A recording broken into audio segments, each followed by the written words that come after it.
I'm not What the hell's shooting from above? Holy shit. That was a legit form of communication. Have you used a flamethrower? Oh man, you think about flamethrowers, I think they stopped using them after like Korean War or something. Flamethrower, that's a brutal way to go, man.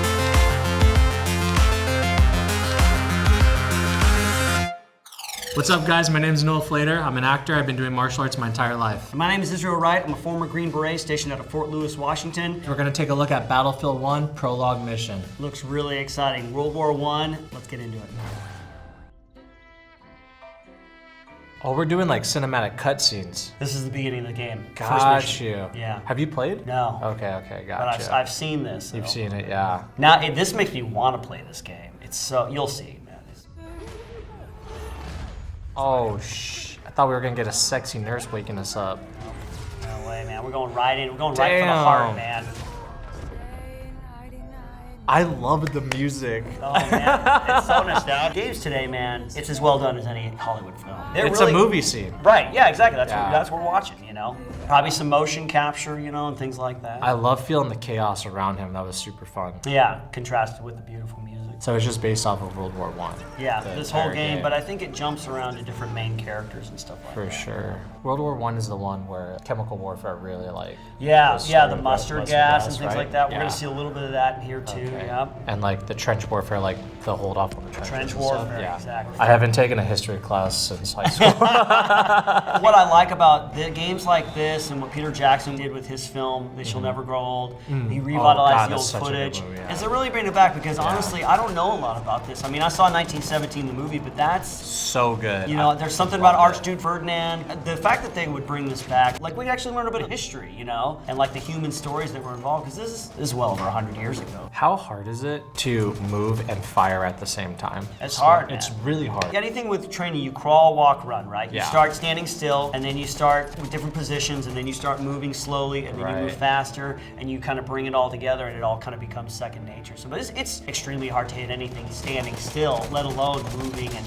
in the midst of chaos and in the midst of distraction and stuff like that. I mean, when you go to a shooting range, like everyone's standing. Like it's pretty rare if you get to like start moving around and start firing. Yeah, there's special classes just for those kinds of things. You know, vehicle fire and vehicle fire. Yeah, like you're in the car firing from vehicles, or down vehicles and stuff. What about on a motorcycle? Have you done something like that? Now I go Hollywood too quick. Yeah, that's like some John Wick. They have John Wick classes. You know? I am only able to really relate when there's pressure on top of me from the martial arts side. When you're having somebody trying to attack you or hurt you, being able to perform under pressure. I mean, is that even realistic at all? Like you have 6 guys in front of you or 7 guys or whatever trying to kill you. Like, okay, he just died. That's the beautiful part about this first game is that every character that you play up until the last one dies. In terms of the training, you train to react. Right. In a crisis situation, I've heard it said, you always revert to your highest level of training, right? So they train you to react in those kinds of situations, to react without thinking. And so if somebody pops out, it's an instant thing. It's only afterwards that you actually emotionally or mentally process.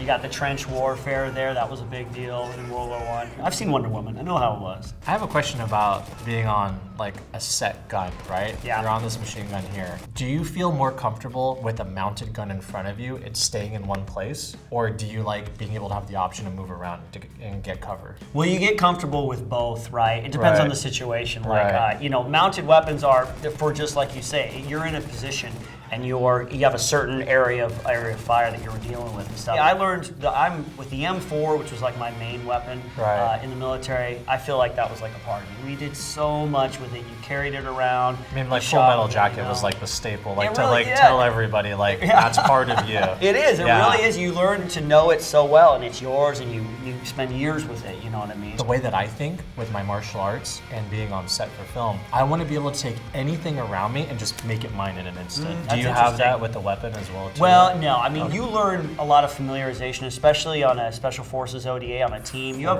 what's called a weapons sergeant in 18 Bravo. They know all sorts of weapons. They would know where this came from and the history of it and what kind of ammo it takes. But no, it's more of a question of you get very familiar with a very small set of things.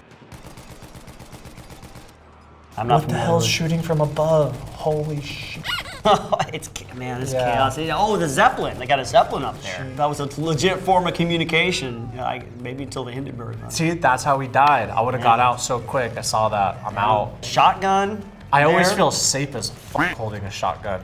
There's something like super secure about holding a shotgun. Man, I don't best know why. for home. I've heard best for home defense. You know what I mean? It's you got that buckshot. It's easy to use. You get a wide area of effect. You know, it's powerful. You get that universal clicking, cocking sound. Everybody knows what's coming. You know. Have you worked in parts of Europe? No, I never worked in Europe. I did a little bit of training in continental United States and Hawaii a little bit. But How much of this are you allowed to talk about, dude? You're pretty open about it. there's certain specific, mission-specific things that I couldn't tell you about. I mean, I got out of the military in 2010, so everything that I know is at least 11 years old. And is that mark like a 10-year mark, then you're allowed to kind of talk about it? Nothing official like that, but there's certain aspects of where I was and what I was doing that I can't divulge. But like the fact I can tell so you. what happens if you do? Well, let me tell you. No. A strongly worded letter from the military, maybe, or something. My reputation going down and with current military personnel. He says that right now. We'll see what could happen. Yeah, just turn the cameras off.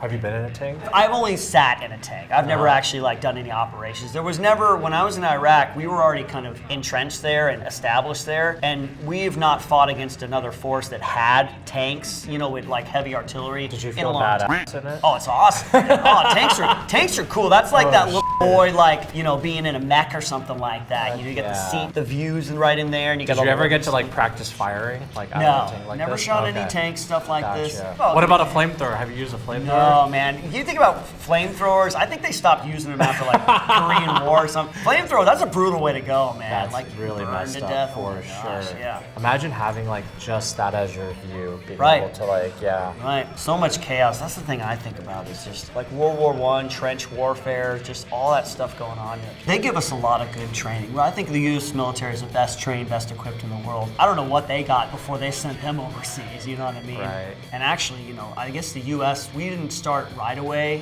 When World War I happened, we actually came a couple years after it had already been occurring. All of them. Yeah, we kind of got there both after of World War II as well. We're like, It wasn't until Pearl Harbor Well, where did we step really in. right. We kind of got Once you pushed bombed into us, that we're one. like, okay, we're gonna step in now, Yeah, guys. right. Yeah, exactly. Those old tanks, man. You know, it's tough to stop a tank. I think that's how an can you- understatement. It's hard to stop a tank. Right, probably common knowledge. You're on my zombie team, man. Hell yeah. Yeah. Oh man, we need to do a zombie. That's what we need to do, like a zombie game? apocalypse game. Yeah, Like, I'm in. That'd be fun.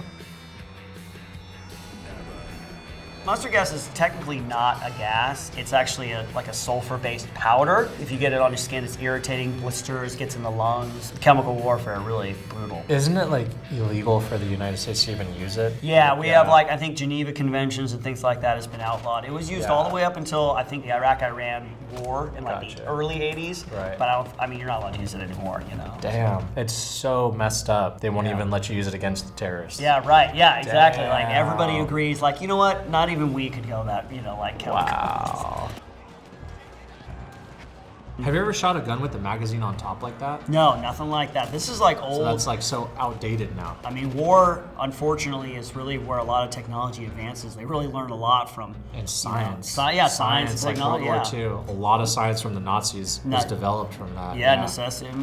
I think like the microwave or some shit was invented. Really? Yeah, Oh it my was gosh. invented through German scientists or something crazy like that. Leave a comment in the comment section. Let us know what I could be war-based totally technology. wrong. No, war-based technology. I know you know what's you do a Google search. You know what you're talking about. I'm gonna play this, folks. You watch. I'll get a YouTube video out there. Oh, artillery coming in. Oh, Jesus Christ. It pulls on the heartstrings, man. This looks like post-apocalyptic. Looks like a post-apocalyptic sure. wasteland. You know what I mean? Yeah, it's crazy that shit happened. Oh, damn. They push. You hear about the Christmas miracle? It's a story in, I think it was World War I. You could tell me in the comments if I'm wrong, but there was, German Allied forces fighting. Christmas Day comes, and they all kind of stop, and they come out and they start like giving gifts to each other, and they like sing a few songs. I have heard of It's like- that, yeah. And the next day they go back to killing each other. And it was just like this kind of common humanity kind of thing that we're fighting on different sides, we're killing each other. It's brutal, but there's for like one moment we can kind of acknowledge each other's humanity. There's like, coming out of the trenches, there's that moment. As like a kid, I used to like play war all the time, right? Every kid's played war. right. I don't know, there's always something about coming out of the trenches I love. That moment of like, springing into action. Honorable and the criminal. Wait, acceleration where are stuff. we now? That was all around the world. The cool thing about this is it looks like they make a big point of like all the different people, their lives, who they were that were involved in the conflict. Everybody that was affected by it, Yeah, not just yeah. in the trenches. All their stories, you know. I think that's super cool. This makes me want to really play the game a lot. Damn. Dude, That was awesome. That was awesome. I love how real everything really felt. Super emotional, man. I want to play this game. I was really genuinely touched, man. I love anything World War I, World War II, but so my boy here has a Twitch channel. You guys have to check it out. Oh, if you guys want to hang out with me, I appreciate that, man. You want to come hang out? Go to twitch.tv/myhappyself. And you guys can follow me on Instagram. It's my name, Noah Flater. And make sure you guys follow Gamology on Facebook and YouTube. And I'll see you guys next time. Take care.